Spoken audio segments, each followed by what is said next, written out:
Página 69. El futuro de la naturaleza humana, Jürgen Habermas, 2001. 7.2. Post-scriptum, fin de año de 2001. Durante 2 semanas consecutivas tuve el privilegio de discutir las tesis de El futuro de la naturaleza humana en el coloquio Law, Philosophy Social Theory, dirigido por Ronald Dworkin y Thomas Nagel, 79, las objeciones a mis argumentos planteadas allí, y mientras tanto también en Alemania, 80, me han impulsado a reconsiderar la cuestión. Aunque más que de revisión, admita la necesidad de explicación, he adquirido una consciencia aún mayor de los abismos filosóficos que se abren al discutir los fundamentos naturales de la autocomprensión de personas que actúan responsablemente. Una vez redactadas, también yo noto que hay cosas que no han quedado claras. Tengo la impresión de que todavía no hemos reflexionado lo bastante a fondo. El nexo, sobre todo, entre la indisponibilidad de un comienzo contingente de la biografía y la libertad de configurar la vida éticamente requiere una penetración analítica más profunda. 1. Quisiera partir de una interesante diferencia en el clima y el trasfondo de las discusiones en las que he participado a este y al otro lado del Atlántico. Mientras que mis interlocutores filosóficos en Alemania entablan un debate de principio a menudo saturado de conceptos normativos de la persona y cargado de concepciones metafísicas de la naturaleza para someter el sí de la evolución ulterior de la técnica genética, sobre todo en los ámbitos del cultivo de órganos y la medicina reproductiva, a una discusión más bien escéptica. Lo preponderante para los colegas americanos es el cómo de la puesta en marcha de un proceso que en principio ya no cuestionan y que, yendo más allá de la aplicación de las terapias genéticas, llega hasta la compra en el supermercado genético.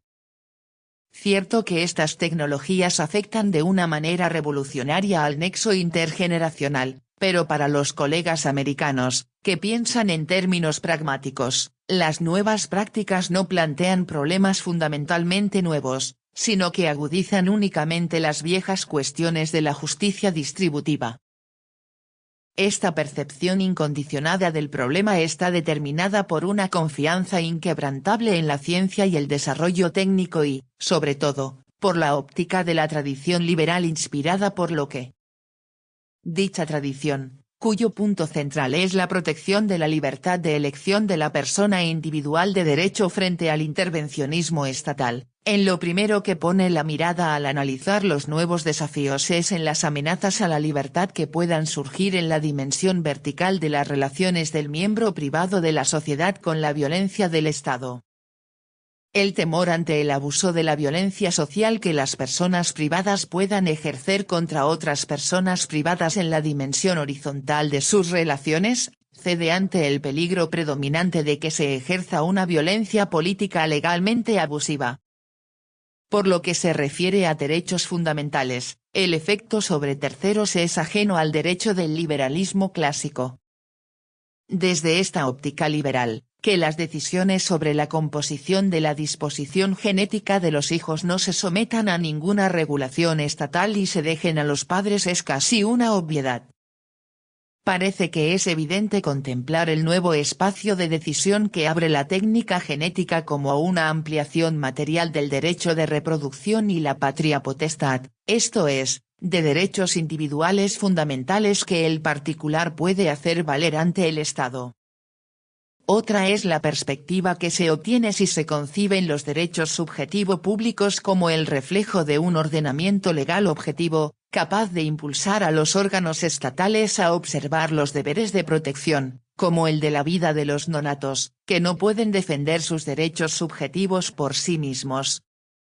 Con este cambio de perspectiva, lo que se sitúa en el centro de atención son los principios objetivos que marcan la totalidad del ordenamiento legal. El derecho objetivo encarna e interpreta la fundadora idea del reconocimiento recíproco de personas libres e iguales que se asocian de forma voluntaria para regular legítimamente con los medios del derecho positivo su convivencia en común. Desde la óptica de la constitución de una colectividad democrática, la relación vertical del ciudadano con el Estado ya no tiene ningún privilegio frente a la red horizontal de las relaciones de los ciudadanos entre ellos. Por lo que respecta al problema que nos ocupa, urge preguntarse qué efecto provoca sobre los niños programados genéticamente el derecho de decisión eugenésica de los padres y si estas consecuencias afectarán eventualmente el bienestar, protegido objetivamente, del futuro niño. El derecho de los padres a determinar las características genéticas solo podría colidir con el derecho fundamental de un otro si el embrión in vitro ya fuera un otro al que correspondieran derechos fundamentales absolutamente válidos. Es difícil responder afirmativamente a esta cuestión muy controvertida entre los juristas alemanes, bajo las premisas de un ordenamiento constitucional cosmovisivamente neutral. 81. Yo propuse distinguir la inviolabilidad de la dignidad humana, establecida en el art. 1, apartado 1 de la Constitución, de la indisponibilidad de la vida humana prepersonal. Dicha indisponibilidad podría a su vez interpretarse en el sentido de una protección gradual de la vida sobre la base del derecho fundamental establecido en el art. 2, apartado 2 de la Constitución, un derecho abierto a especificación legal pero si en el momento de la intervención genética no se reconoce ningún derecho a la protección incondicional de la vida o a la integridad corporal del embrión, el argumento del efecto sobre terceros se queda sin aplicación directa. El efecto sobre terceros que pueda tener una praxis eugenésica es, dado el caso, de naturaleza indirecta. No vulnera el derecho de una persona existente pero puede rebajar el estatus de una persona futura. Hago esta afirmación refiriéndome al caso de que la persona tratada prenatalmente tenga dificultades para comprenderse a sí misma, una vez tenga conocimiento de que se han modificado sus marcas características, como un miembro autónomo y de igual condición en una asociación de libres e iguales. Según esta lectura, la patria potestad ampliada materialmente con la posibilidad de intervenir eugenésicamente no colidiría directamente con el bienestar del niño que garantiza la Constitución. Sin embargo, podría menoscabar su conciencia de autonomía y, asimismo, la autocomprensión moral que cabe esperar de todo miembro de una comunidad de derecho estructurada igualitaria y libremente, si es que deben existir las mismas oportunidades para hacer uso de derechos subjetivos distribuidos equitativamente. El posible daño no sería, pues, la privación de derechos sino la inseguridad de la conciencia de su estatus de portador de derechos civiles. El adolescente correría el peligro de perder, a la vez que la conciencia de la contingencia de su origen natural, un presupuesto mental básico para acceder a un estatus gracias al cual gozar, como persona de derecho, de derechos iguales. Con esta fugaz observación no quiero entrar en una discusión jurídica. La diferencia de perspectiva, debida a la diversidad de tradiciones legales y constitucionales de naciones distintas, descansa de todos modos sobre los fundamentos comunes de una moral racional individualista. La comparación de ambas culturas legales solo debe ser la ocasión heurística de precisar desde un modelo jurídico una diferencia de planos que me interesa destacar para valorar moralmente las consecuencias de una eugenesia liberal. Así es como llamo a una praxis que deja al parecer de los padres las intervenciones en el genoma del óvulo fecundado. Esto no significa la autorización para intervenir en las libertades que moralmente corresponden a toda persona nacida, sea por engendramiento natural o por programación genética, pero toca a un presupuesto natural de la conciencia de la persona afectada de poder actuar autónoma y responsablemente. En el texto he expuesto sobre todo dos posibles consecuencias. Que las personas programadas dejen de contemplarse a sí mismas como autores indivisos de su propia biografía, y que dejen de contemplarse como personas de igual condición, no limitadas en su relación con las generaciones precedentes.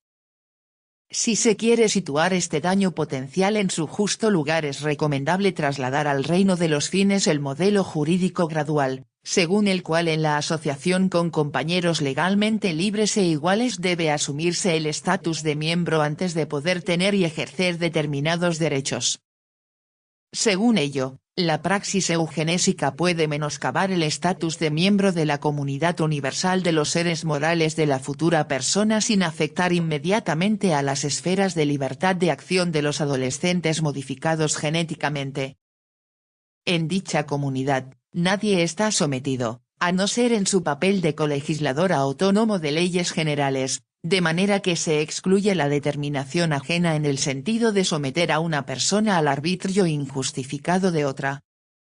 Pero esta determinación ajena, que en cierta manera es interna y está proscrita en las relaciones entre personas que actúan moralmente, no puede confundirse con la determinación ajena de la constitución natural y mental de una persona futura, determinación que es externa y precede el ingreso en la comunidad moral.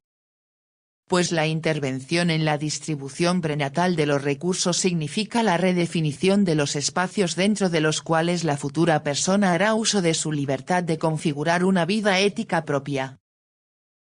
En lo que sigue desearía tratar 4 objeciones, o, mejor, complejos de objeciones. La primera objeción arremete contra que haya un nexo causal entre las prácticas de una eugenesia perfeccionadora y, por indirecta que sea, la determinación ajena de la futura persona. La segunda objeción se refiere a la elección prejuzgante del caso que he contemplado como ejemplo, a saber, el de una modificación parcial de las marcas características que deje intacta la identidad del ser afectado. La tercera objeción pone en duda las premisas del pensamiento posmetafísico y aconseja como alternativa resituar sobre unos supuestos ontológicos sólidos la inserción de la moral en la ética de las especies. Finalmente, abordo la pregunta de si los argumentos contra una práctica eugenésica, que de momento ni se plantea, permiten extraer conclusiones reveladoras, aplicables en general a la actual controversia en torno al BI y la investigación consumidora de embriones. 2. Para Thomas Nagel, Thomas McCarthy y otros colegas es contraintuitivo de antemano esperar de las intervenciones genéticas modificadoras de marcas características una determinación que se experimente subjetivamente como ajena y que socave la posición de igualdad que se da por principio en las relaciones intergeneracionales. ¿Constituye alguna diferencia para la posición moral de una persona en el entramado de sus relaciones personales que la dotación genética dependa de la casual elección de pareja de los padres y del trabajo de la naturaleza o de las decisiones de un diseñador sobre cuyas preferencias el afectado mismo no ha tenido ninguna influencia? Quien quiere participar en el juego del lenguaje moral tiene que comprometerse con determinados presupuestos pragmáticos. 82. Los sujetos que juzgan y actúan moralmente se suponen mutuamente la imputabilidad, se atribuyen a sí mismos y a los demás la aptitud para llevar una vida autónoma y esperan los unos de los otros solidaridad e igual respeto. Si son los mismos participantes de una colectividad moral los que generan y reproducen simbólicamente la clasificación de los estatus, no se aprecia cómo nadie podría sentir su estatus moral menoscabado por el hecho de que su disposición genética no tuviera un origen natural. Naturalmente, no sería plausible suponer que la actitud cosificadora de los padres programadores frente al embrión in vitro se prolongara después del nacimiento en un trato cosificador con la persona programada misma. D. Bimbacher alude al ejemplo del bebé probeta y cree, con razón, que en una sociedad donde las prácticas eugenésicas o el método de la clonación reproductiva fueran de acceso general, no tendríamos ninguna dificultad para reconocer como compañeros de interacción libres e iguales a los niños modificados genéticamente o clonados. El argumento de la determinación ajena se refiere a otra cosa, no a la discriminación que la persona afectada percibiera en su entorno sino a la depreciación inducida de sí misma, al menoscabo de su autocomprensión moral. Las consecuencias de tal cosa las sufriría la cualificación subjetiva necesaria para poder adoptar el estatus de miembro pleno de una colectividad moral. No es que el diseñador que decide de acuerdo con las propias preferencias, o con las costumbres sociales, vulnere los derechos morales de otra persona, de ninguna manera la perjudica en la distribución de bienes fundamentales ni la priva de posibilidades de elección legítimas ni la obliga a determinadas prácticas de las que otros están exentos. Por el hecho de que intervenga unilateral e irreversiblemente en la formación de la identidad de una futura persona no impone ninguna limitación a la libertad de configuración de nadie. Pero al convertirse en coautor de una vida ajena interviene desde dentro en la consciencia de autonomía de otro. A la persona programada, a la que se ha sustraído la consciencia de la contingencia de unas condiciones biográficas de partida naturales, 83, le falta una condición mental que tiene que satisfacer si debe asumir retrospectivamente la única responsabilidad de su vida. En cuanto una persona modificada genéticamente se siente fijada al diseño ajeno en el uso de su libertad ética de configuración, sufre la consciencia de tener que compartir la autoría del destino de su propia vida con otro.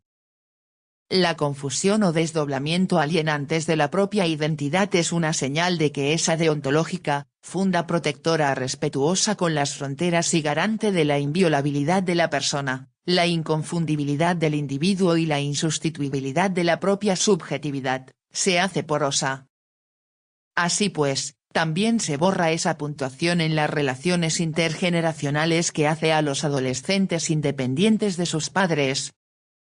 Sin esta autosuficiencia no puede haber un reconocimiento recíproco sobre la base de una igualdad estricta. A semejante escenario de un futuro cerrado, en el que los propios planes de vida coliden con las intenciones que otro ha fijado genéticamente, se presentan especialmente tres objeciones. A. ¿Por qué no podría una persona que está creciendo adoptar frente a unas disposiciones manipuladas la misma actitud que frente a unas disposiciones innatas? ¿Por qué no podría abandonar un talento matemático, por ejemplo, si prefiriera ser músico o deportista de alto rendimiento? Los dos casos se diferencian por el hecho de que la preferencia de los padres de proveer a su hijo con este don y no con otro pertenece al ámbito de las decisiones imputables. La extensión del poder de disposición a la constitución genética de una futura persona significa que toda persona, tanto si está programada como si no, puede en adelante considerar la composición de su genoma consecuencia de una acción u omisión reprochable. El adolescente puede pedir cuentas a su diseñador y exigir las razones de éste para decidirse por un don matemático y negarle así una aptitud atlética o una dotación musical que le hubieran sido mucho más provechosas para la carrera de deportista de alto rendimiento o de pianista a la que en realidad aspira. Esta situación suscita la pregunta de si podemos asumir la responsabilidad de la distribución de recursos naturales y, con ello, del espacio dentro del cual otra persona desarrollará y perseguirá alguna vez su propia concepción de vida. B. Este argumento pierde penetración si se muestra que la diferencia entre destino por naturaleza y destino por socialización no es tan tajante como se esperaba.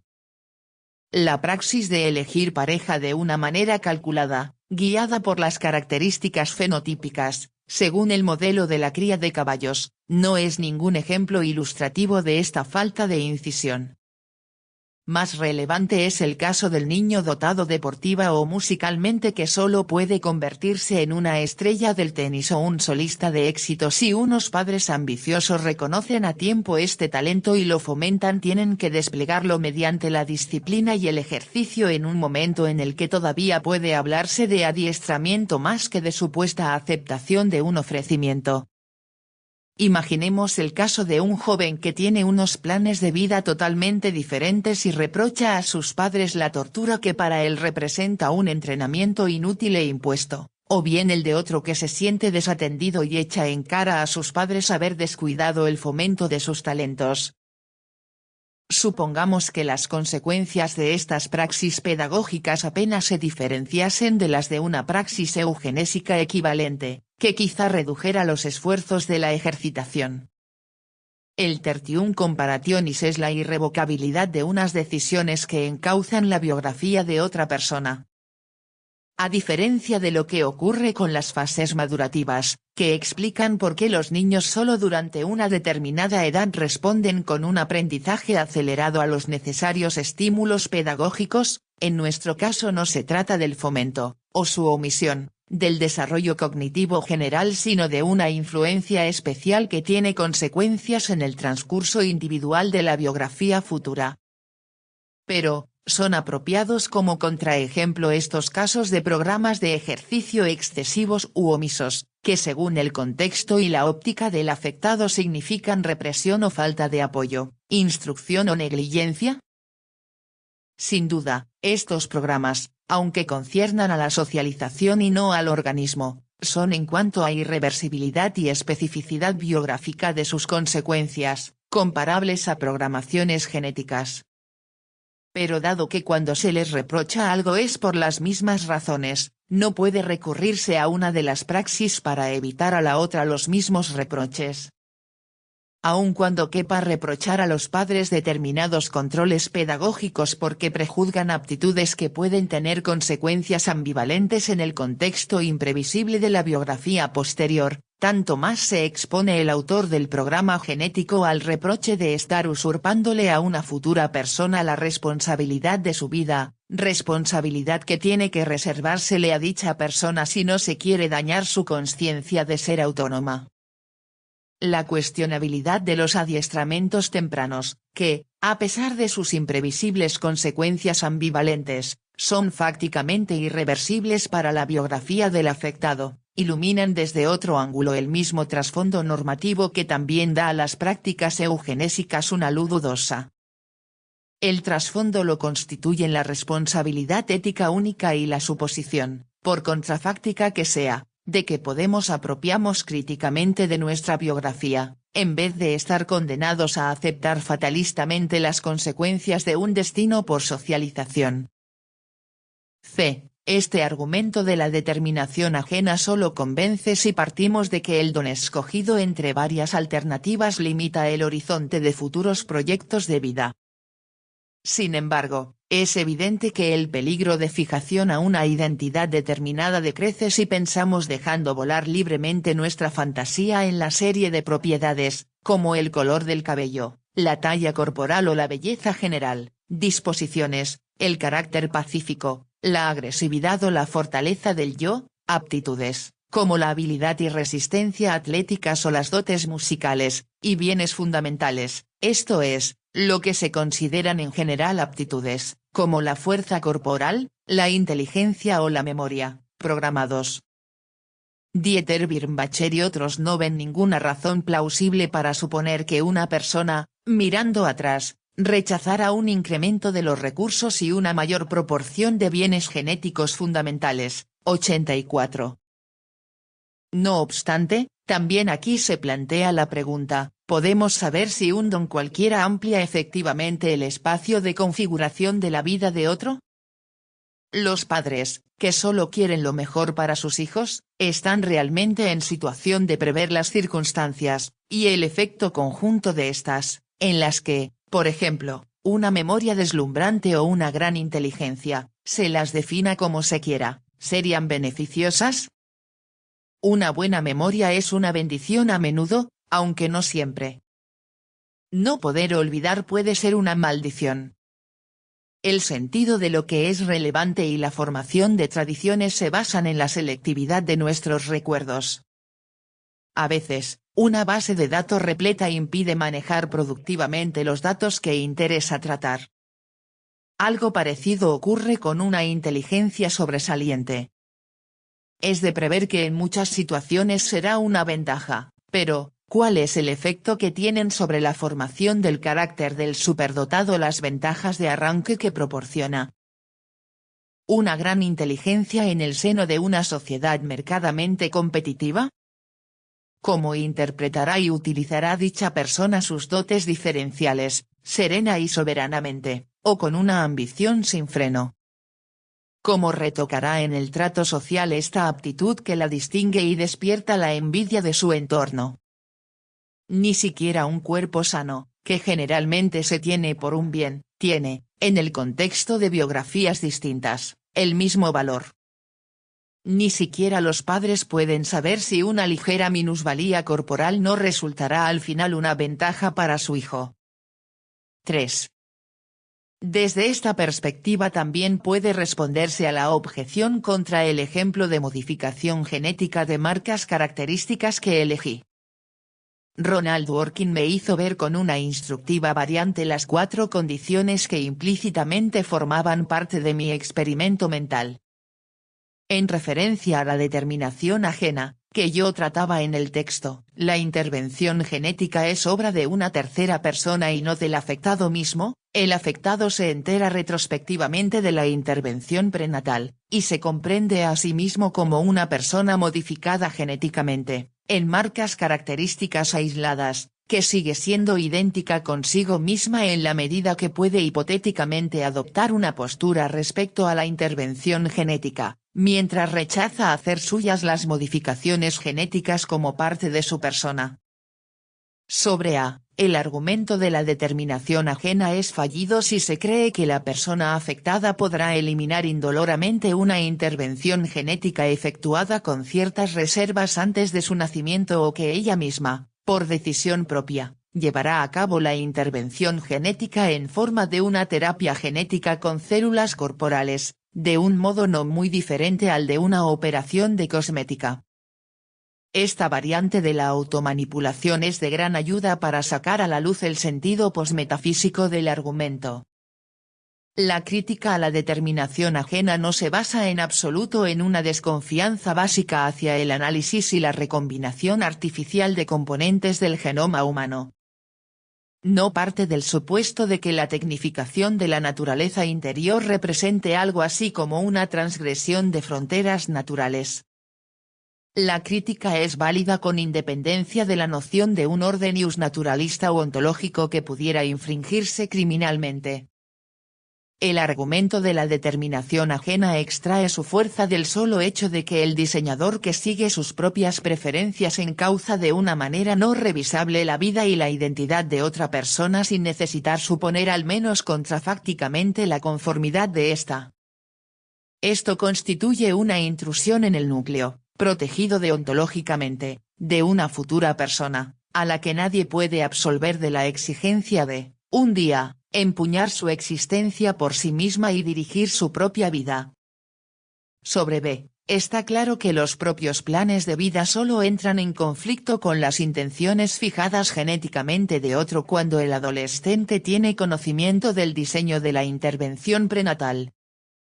¿Puede deducirse de ello que no se produciría ningún daño si se le reservara la información al respecto? Tal sospecha elimina la pista falsa del intento ontologizante de localizar el menoscabo de la autonomía al margen de cualquier consciencia de conflicto, ya sea en el inconsciente del afectado o en un estrato de su organismo, digamos, vegetativo, inaccesible a la consciencia. Esta variante de la intervención genética velada únicamente suscita la pregunta moral de si es admisible escamotearle a una persona el conocimiento de un hecho biográficamente importante, como, por ejemplo, la identidad de los padres. Sería casi imposible prevenir el problema de identidad de un adolescente por la vía de silenciarle precavidamente las condiciones de surgimiento del potencial problema, cosa que sumaría al engaño de la programación misma el engaño sobre esta relevante circunstancia vital. Sobre C, alteremos el experimento mental de modo que la programación genética se extienda a la identidad de la futura persona en total.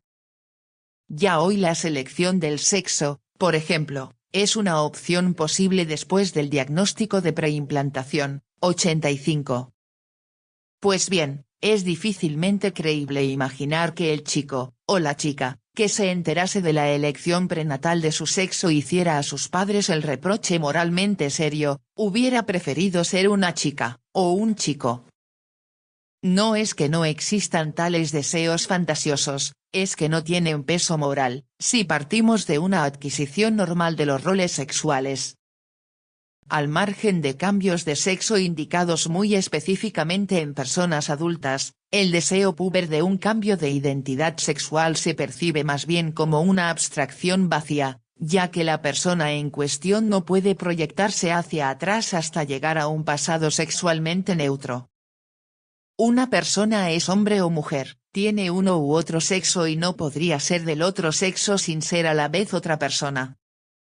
Pero si no puede garantizarse la identidad, falta el punto de referencia de la misma persona, que pueda preservar su continuidad y defenderse de la intervención prenatal retrocediendo más allá de esta.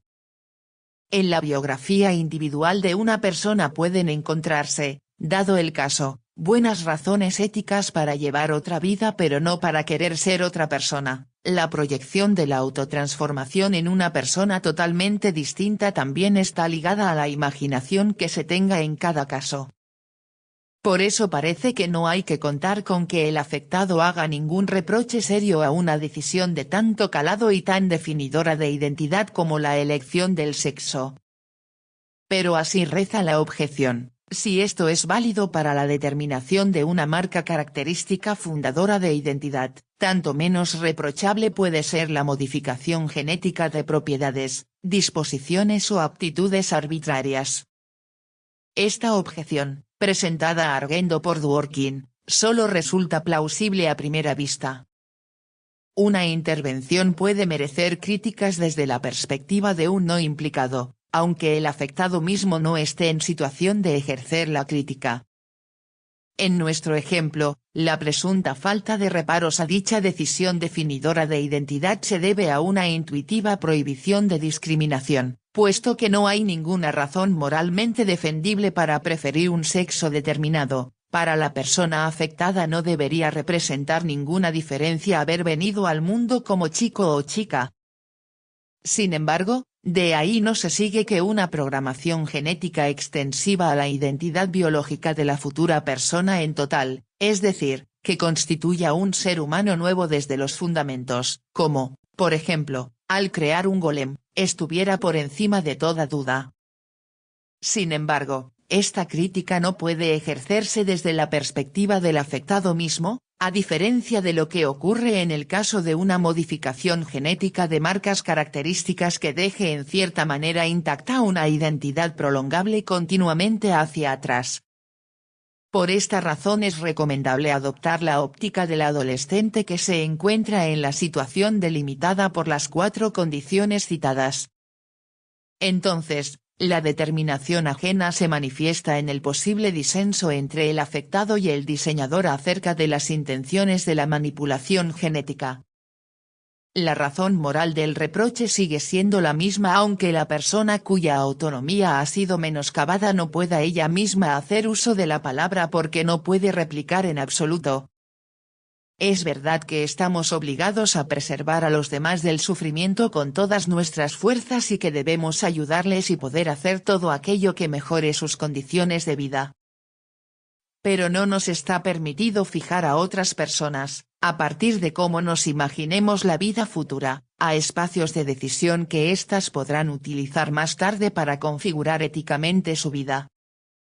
Nuestro espíritu finito no dispone, ni en el mejor de los casos, del saber pronosticador necesario para evaluar las consecuencias de las intervenciones genéticas en el contexto de la biografía futura de otra persona. ¿Podemos saber lo que es potencialmente bueno para otros? En casos aislados podría ser, pero, con todo, nuestro saber seguiría siendo falible y solo comunicable en forma de consejo clínico a alguien al que ya se conociera como ser biográficamente individuado. Las decisiones irrevocables sobre el diseño genético de un nonato son siempre sabiondas. Una persona beneficiaria tiene que tener la oportunidad de decir no. Puesto que no nos es posible un conocimiento objetivo de los valores más allá de nuestras convicciones morales, y puesto que a todo nuestro saber ético se le atribuye la perspectiva de la primera persona, resulta excesivo esperar que la constitución finita del espíritu humano pueda señalar que don genético es el mejor para las biografías de nuestros hijos.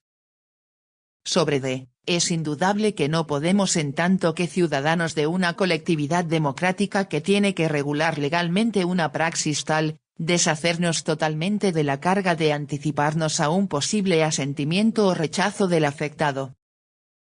En cualquier caso, no si queremos admitir las intervenciones, o incluso las selecciones genéticas terapéuticas en los casos de graves enfermedades hereditarias en interés de los perjudicados mismos. Es verdad que las objeciones pragmáticas alusivas a cuán difusas son las fronteras entre la eugenesia negativa y la positiva se apoyan en ejemplos plausibles. Pero plausible es también la predicción de que la frontera de tolerancia de lo considerado de entrada normal en virtud de los efectos acumulativos de la costumbre, irá cediendo cada vez más terreno a las exigencias de las normas sanitarias, y a la autorización de las intervenciones genéticas. No obstante, hay una idea regulativa para trazar una frontera, un criterio que, aun necesitado de interpretación, no es en principio impugnable. Todas las intervenciones terapéuticas, también las prenatales, tienen que depender de un consenso, al menos supuesto contrafácticamente, con el posible afectado mismo. La discusión pública de los ciudadanos sobre la admisibilidad de métodos eugenésicos negativos se reavivará con cada nuevo ítem que aparezca en el índice de enfermedades hereditarias que el legislador tiene que detallar con exactitud. Pues cada intervención genética terapéutica anterior al nacimiento que se admite, representa una pesada carga para los padres que no quieren hacer uso de dicho permiso por razones de principio. Quien discrepe de una praxis eugenésica permitida o simplemente acostumbrada y acepte una minusvalía evitable, tendrá que soportar el reproche de omisión y posiblemente el resentimiento del propio hijo. En anticipación de estas consecuencias, la necesidad de justificación a la que se enfrenta el legislador a cada nuevo paso es, en este sentido, afortunadamente muy grande. La formación de la opinión y la voluntad política general se moverá en una constelación distinta a la del debate sobre el aborto, pero estará también profundamente polarizada. 4. No puede excluirse el peligro de la determinación eugenésica ajena si la intervención genética modificadora de marcas características se efectúa unilateralmente, o sea, no desde la actitud clínica frente a una segunda persona con cuya conformidad se pueda contar. Suponer tal conformidad solo tiene fundamento en los casos de un sufrimiento extremo indudable, pronosticable con seguridad. Solo con miras a la negación del mal máximo podemos esperar un amplio consenso sobre orientaciones de valor que, de otro modo, estarían muy distantes entre ellas. He destacado como problemático el caso del adolescente que se entera retrospectivamente de una programación anterior a su nacimiento y no puede identificarse con las intenciones que los padres han fijado genéticamente. Es problemático porque corre el peligro de no comprenderse a sí mismo como autor indiviso de su propia vida y sentirse, como descendiente, encadenado a las decisiones genéticas, cada vez más lejanas, de generaciones precedentes. Este acto de determinación ajena que, por así decir, atraviesa la totalidad del destino por socialización es de clase indirecta. Se trata de un acto que descalifica a la persona dañada para una participación irrestricta en el juego del lenguaje de la colectividad moral sin intervenir él mismo en este. Solo podemos tomar parte en el juego del lenguaje de la moral racional universalista partiendo del presupuesto idealizador de que cada uno de nosotros arrostra la responsabilidad única de la configuración ética de su propia vida y de que, en el trato moral, podemos esperar un estatus de igualdad en el sentido de una reciprocidad de derechos y deberes fundamentalmente ilimitada. Pero si la determinación eugenésica ajena modifica las reglas del juego del lenguaje mismo, impide que se la critique a ella misma en virtud de dichas reglas. 86. En vez de eso, la eugenesia liberal desafía a una valoración de la moral en conjunto. A tal efecto se dispone de la figura moderna del universalismo igualitario como tal, que en las sociedades cosmovisivamente pluralistas ofrece el único fundamento racionalmente aceptable para una regulación normativa de los conflictos de acción. Pero, ¿por qué no deberían las sociedades complejas desprenderse de sus fundamentos normativos y refundarse sobre mecanismos de conducción sistémicos o, en el futuro, también biogenéticos. Los argumentos tomados del mismo juego del lenguaje moral no pueden hacer nada contra una autoinstrumentalización eugenésica de la especie humana que modifique las reglas del juego moral. Solo las reflexiones moralmente autorreflexivas, de ética de la especie, que se extienden a los presupuestos naturales, y en consecuencia también mentales, de la autocomprensión moral de personas que actúan responsablemente, se hallan en el nivel de argumentación correcto.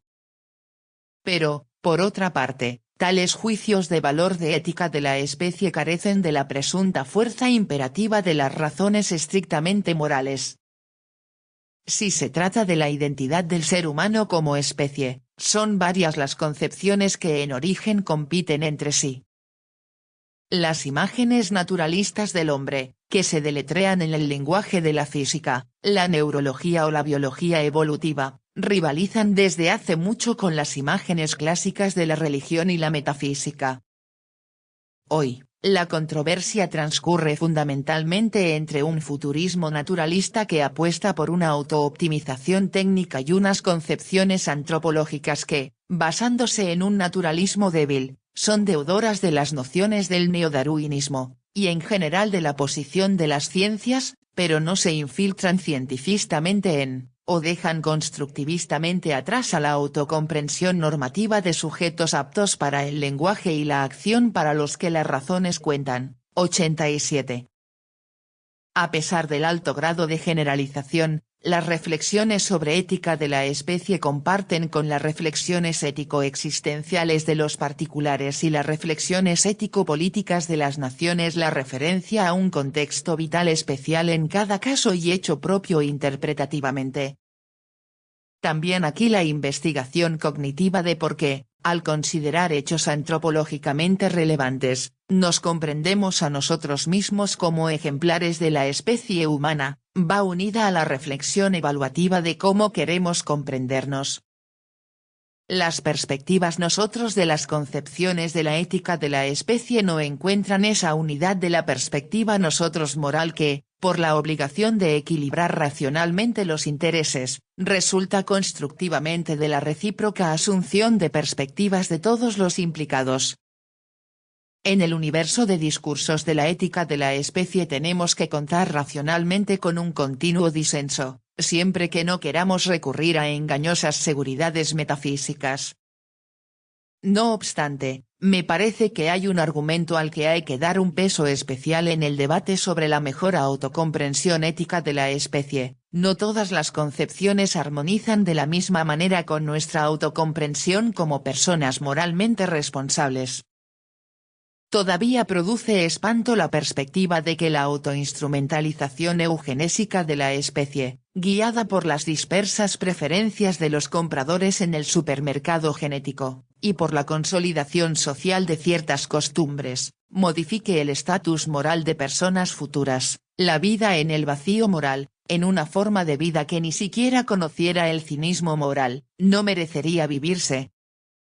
Este no es en sí mismo un argumento moral pero utiliza las condiciones de las que depende la conservación de una autocomprensión moral como argumento para una autocomprensión ética de la especie inconciliable con la optimización e instrumentalización sin miramientos de la vida prepersona L88.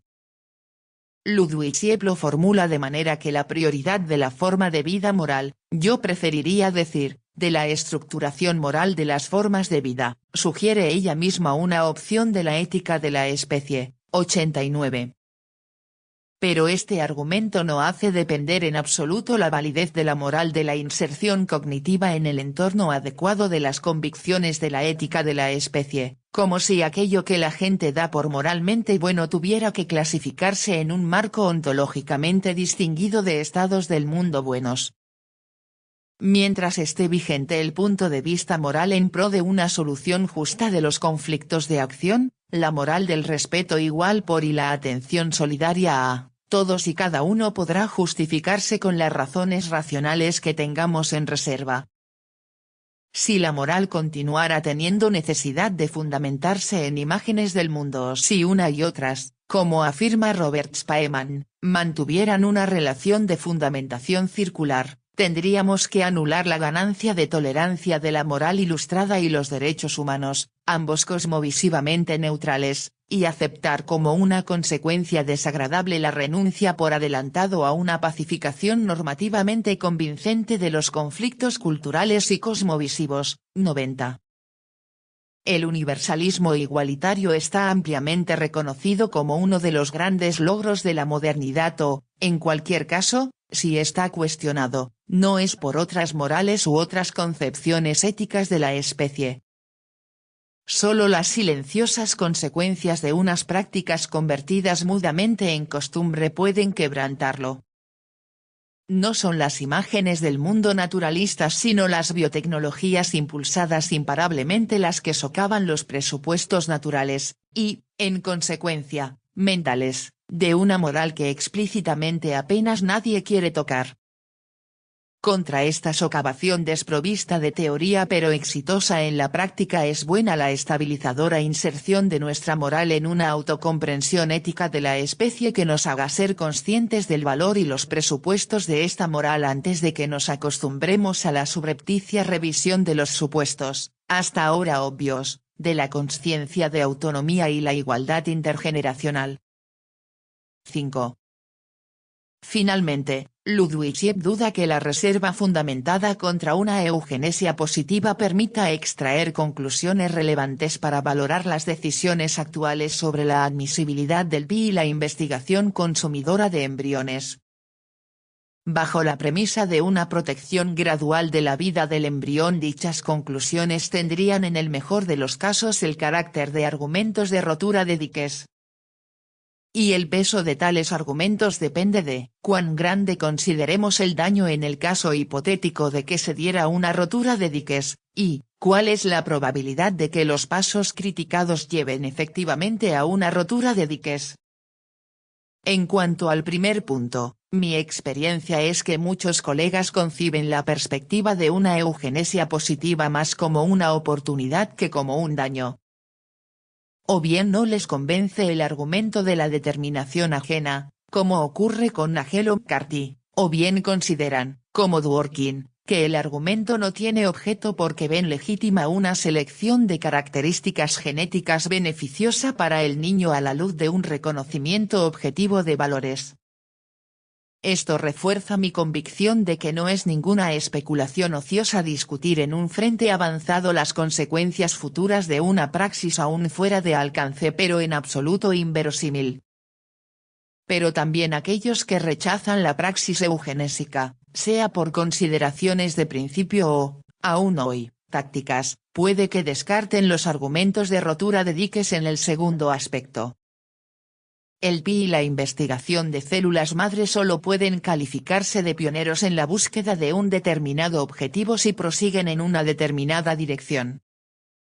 Nosotros hemos dicho que este punto final lo caracterizan unas prácticas eugenésicas no justificadas por intenciones clínicas, prácticas que menoscaban, esta es la tesis, a la vez que la conciencia de autonomía, el estatus moral de las personas así tratadas.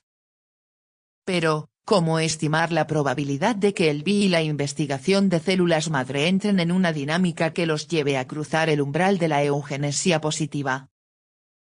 La ampliación deseable de nuestro saber biológico y nuestro potencial tecnogenético no puede ser selectiva en el sentido que estos solo sean aplicables a fines clínicos. Por eso, en nuestro contexto es relevante la pregunta de si el método del diagnóstico de preimplantación y la investigación de células madre embrionarias humanas promoverán actitudes que favorezcan el tránsito de la eugenesia negativa a la positiva, unas actitudes cuyos efectos serán muy vastos. El umbral entre ambas eugenesias puede caracterizarse por una diferencia de actitudes. En el marco de una praxis clínica, el terapeuta, en virtud de un consenso supuesto y fundamentado, puede comportarse con respecto al ser vivo tratado como si éste ya fuera la segunda persona que será alguna vez. En cambio, el diseñador adopta frente al embrión a modificar genéticamente una actitud optimizadora e instrumentalizadora. El octocelular debe ser perfeccionado en su composición genética según un estándar escogido subjetivamente. En el caso de la eugenesia positiva, la actitud performativa frente a una futura persona que ya en estado embrionario es tratada como una persona que puede decir sí o no, se sustituye por la actitud de un bricolador que, al objetivo del clásico criador de perfeccionar las características hereditarias de una especie, une el modo de operar de un ingeniero que interviene instrumentalmente siguiendo un proyecto propio y trabaja las células embrionarias como material. Por supuesto que solo puede hablarse de un plano inclinado, los argumentos de rotura de diques son llamados Lipperis-Lope argumentse, si hay razones para suponer que la admisión a, del BIB, de la investigación de células madre embrionarias humanas prepararán el camino para que se conviertan en costumbre precisamente las dos actitudes que son inherentes al perfeccionamiento y la cosificación de la vida humana prepersonal. A. El contexto de acción en el que se inserta el método del PI promueve ambas actitudes. A diferencia de lo que ocurre con el embarazo no deseado, aquí la protección de la vida del embrión no compite con la autodeterminación, protegida constitucionalmente, de la mujer. Antes bien, los padres, que desean tener un hijo propio, deciden el engendramiento, si bien condicionadamente. Una vez efectuado el diagnóstico, tienen que elegir entre varias opciones o bien tomar una decisión binaria, la implantación o la destrucción de un embrión, cosa que manifiesta ante todo una intención de perfeccionar. Por lo tanto, la selección premeditada se rige por el enjuiciamiento de la calidad genética de un ser vivo humano y en esa medida expresa un deseo de optimización genética.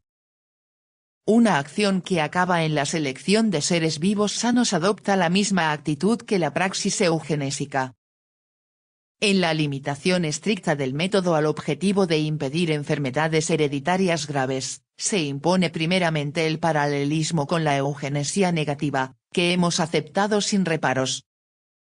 Los padres pueden reivindicar decidir previsoramente en interés del niño para ahorrarle una existencia insoportablemente lastrada y penosa. En estos términos, el no anticipado de la misma persona no nata limita, por así decir, la protección de la vida del embrión. La base de esta autocomprensión es una actitud clínica, o al menos una actitud que no persigue la optimización.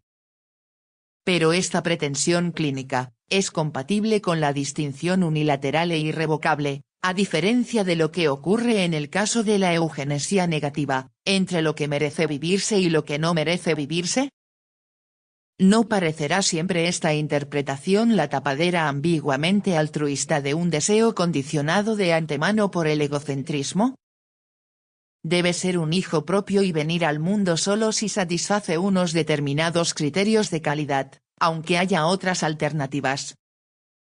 Esta sospecha dirigida contra sí misma se ve fortalecida por la problemática del trato cosificador dado al embrión in vitro. El deseo de un hijo hace que los padres provoquen una situación en la que disponen libremente, en virtud de un pronóstico, de la continuación de la vida humana prepersonal. Esta instrumentalización es parte inevitable del contexto de acción en el que se inserta el diagnóstico de preimplantación. Por eso una actitud estrictamente objetivante puede favorecer la defensa psicológica de una mala conciencia, Gewissen. Pues en una consideración más escrupulosa, la sola preferencia por un hijo propio sano difícilmente contrapesaría la violación de la protección de la vida embrionaria.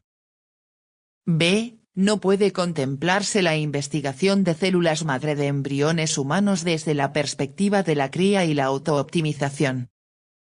Sin embargo, la actitud con respecto al montón de células embrionarias que exige, es en origen instrumentalizadora. El trato experimental y consumidor que se da en el laboratorio no aspira como primer objetivo a un posible nacimiento, así que tampoco puede descuidar una actitud clínica respecto a una futura persona. El contexto de acción está determinado más bien por el telos de adquirir conocimientos y desarrollar la técnica, por lo que, como subraya Ludwig Siep, la descripción que le corresponde es otra. Producir, examinar y retocar células madre embrionarias es otra clase de praxis que engendrar, y manipular la disposición de un ser humano cuyo nacimiento se ha determinado.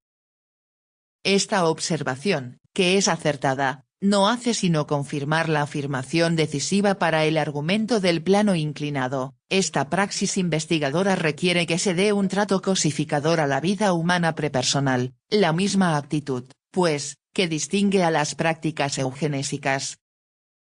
Ahora bien, hay un derecho fundamental, un valor más elevado que entra en competencia con la libertad de la ciencia y la investigación, con el bien colectivo de la salud. Esto exige una ponderación cuyo resultado también depende del valor que demos a la función pionera de la investigación de células madre embrionarias humanas con vistas al aprovechamiento ulterior de los avances en técnica genética.